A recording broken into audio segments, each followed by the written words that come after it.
There's a gift in the story somewhere in there. In your own story? Correct, yes. Ah, and what were some of those, like, what were you going through during those transitions between careers?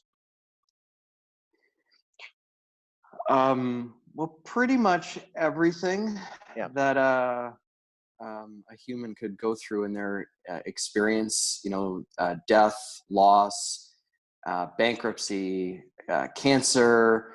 And 10 years ago, I was accused of sexually assaulting a coworker that, although I was never convicted, never had a criminal record, it still haunts me to this Mm, day. And it really led me inwards to find peace within myself. And now it's really that stage of kind of like the last stage of the hero's journey with Joseph mm, Campbell is, how do you come back into this earthly realm with what you've learned and still try to exist? mm.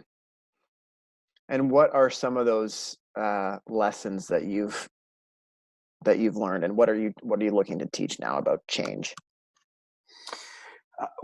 My main message was change is I'm completely fascinated with the four questions that circumambulate every single system of life, whether it's personal, corporate, or even nature and the seasons around us. And that's, how do you face change? How do you prepare for change?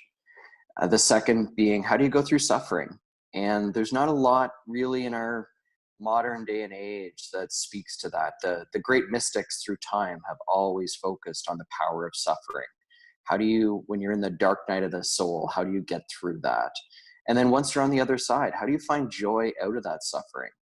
You could go bankrupt, lose your job, lose your partner, lose a child, lose everything that's dear to you in this world, but somehow there has to be a way to find joy out of that, right? Mm, It all fell apart, but then it led me here. mm, And then the final stage, the final question is, how do you mature and serve? Because what's the point of going through all that shit and not doing something with it?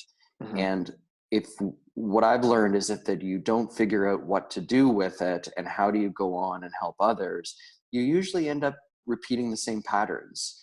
And that's definitely been something I've learned, is that we're all here to learn something, and until we actually learn it, we're going to keep repeating it. mm, mm. And how do you define change? Do you mean like like the things you mentioned, a major kind of life transition or a form of adversity usually, or not necessarily adversity? Not necessarily adversity, Mm, and it's, there could be good change, bad change.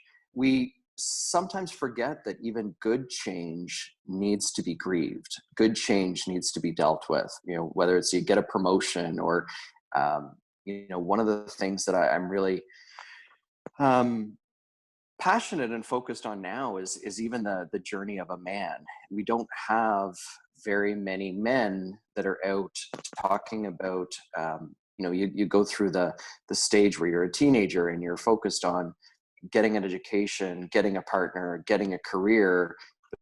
And once you get all those things, there's still that transition to be able to, in essence, transfer from a single male through to a male that's dating or looking for a mate. And then once that man has a partner, there's then other stages. How do they go through from being, a boyfriend through to a husband and then to a father? And it's a mm, lot of change that mhm, we see in our world, that men and women, it's all the same, that if you don't learn to handle that change properly, there's so many things around us that you could piece out and forget life, whether it's through TV or movies or alcohol, drugs, sex, video games. They're all just duct tape mechanisms mm, to keep individuals from actually having to deal with the work that they need to do. mm.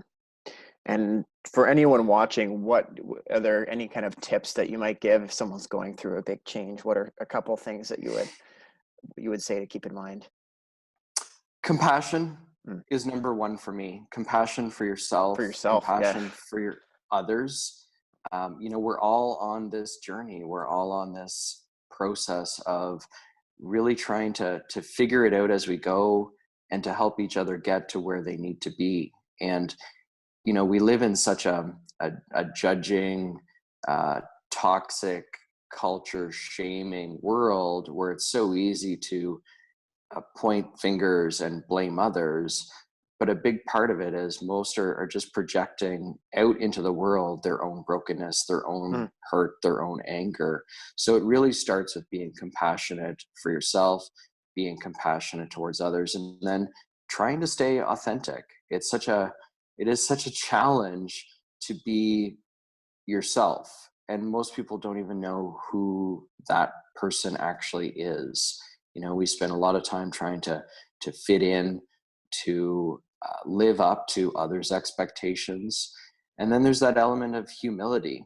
We, at the end of the day, we are all in this together.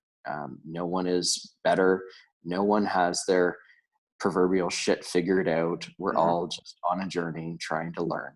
Yes. And before we wrap up here, I want to ask, what would you say is the thing that you most need help with right now? Hmm. Um, when I think that's how we connected through the Archangel Yeah. Academy program, and that was the number one thing that Geo said to me was, at the end of the day, I'm my own number one client.